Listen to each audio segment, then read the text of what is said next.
When you say human technology together, there's still a lot of focus on the human in the whole process chain.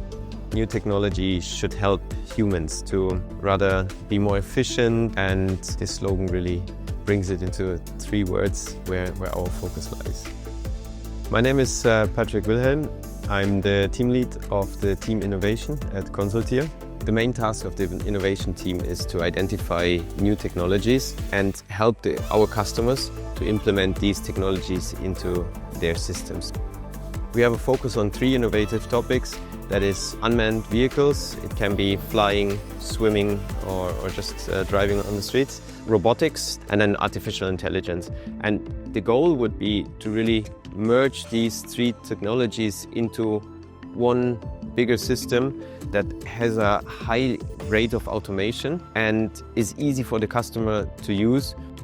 We step in as a general contractor, buying different components from different suppliers, and at one point you have to make them work and talk together. This is where systems engineering comes into play, and on the other side, the project management of such big projects. We have a big network of technology partners, but also consultants, and due to this big network, we can select the best technology partner for a project that fits well to our customer. For us, innovation really is get new technology that is combined from 2 already known technologies and implement this into something that really helps in the real life. This is the way of how innovation works and how we stay innovative.